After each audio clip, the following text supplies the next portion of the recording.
दृश्यम सारखी murder mystery समोर आली. 14 महिन्यानंतर या हत्येचा गूढ उकललाय.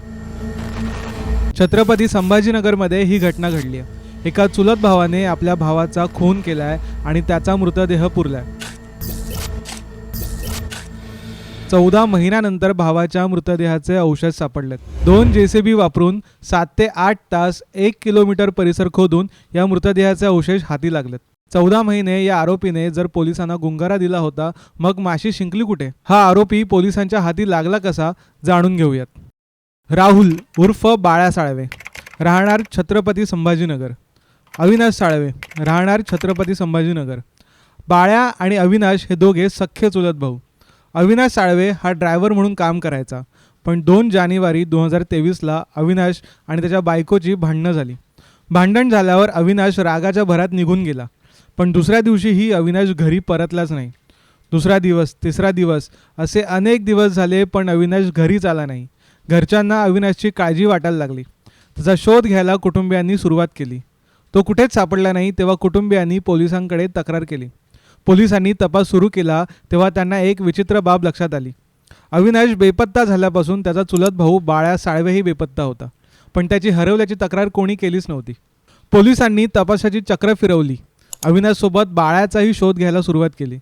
अविनाश तर सापडला नाही, पण पोलिसांना बाळ्या सापडला. पोलिसांनी चौकशी केली तेव्हा बाळ्याने उडवाउडवीची उत्तर दिली, पण ज्या दिवशी अविनाश घराबाहेर पडला त्या दिवशी तो बाळ्यासोबत होता अशी माहिती समोर आली. अविनाशच्या कुटुंबियांनी बाळ्यावर संशय घेतला. बाळ्यानेच अविनाशसोबत काहीतरी केल्याचा आरोप कुटुंबियांनी केला. पोलिसांना हा अँगल कळताच त्यांनी पुन्हा बाळ्याची चौकशी केली.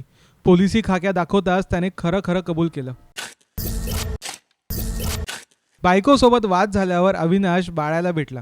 दोघे महावीर चौकात गेले. तिथून वाईन शॉपमधून त्यांनी दारू विकत घेतली. त्यानंतर सुधाकर नगर जवळच्या हायवेवर दोघे दारू पीत बसले होते, पण दारू पिताना त्यांच्यात भांडण झालं. बाळ्यानेच बाजूला असलेलं लाकूड घेतलं आणि अविनाशच्या डोक्यात मारलं. हा घाव अविनाशच्या वर्मी लागला आणि जागीच त्याचा मृत्यू झाला. अविनाश मेल्यावर बाळ्याने त्याचा मृतदेह तिथेच टाकला आणि घाबरून पळून गेला. बाळ्यात दुसऱ्या दिवशी घटनास्थळी आला, पण अविनाशच्या मृतदेहाचे कुत्र्यांनी लचके तोडले होते. बाळ्याने अविनाशच्या मृतदेहाचे अवशेष एका गोणीत भरले. त्याच भागात पाईपलाईनचं काम सुरू होतं. त्यासाठी पालिकेने खड्डे खोदले होते. याच खड्ड्यात बाळ्याने अविनाशचा मृतदेह पुरला आणि पळून गेला. सलग 15 दिवस बाळ्या या ठिकाणी येत होता आणि मृतदेह कुणाच्या हाती लागला नाही ना ह्याची खातरजमा करत होता. ही सगळी माहिती कळाल्यानंतर पोलिसांनी बाळ्याला घटनास्थळी नेलं, पण अविनाशचा मृतदेह नेमका कुठे पुरला हे त्याला आठवतच नव्हतं. पण याच भागात पुरल्याचं त्याने पोलिसांना सांगितलं. मग पोलिसांकडे एकच पर्याय होता, जिथे संशय असेल तिथे खड्डे खोदण्याचा. पोलिसांनी पालिकेकडून 2 JCB मागवले.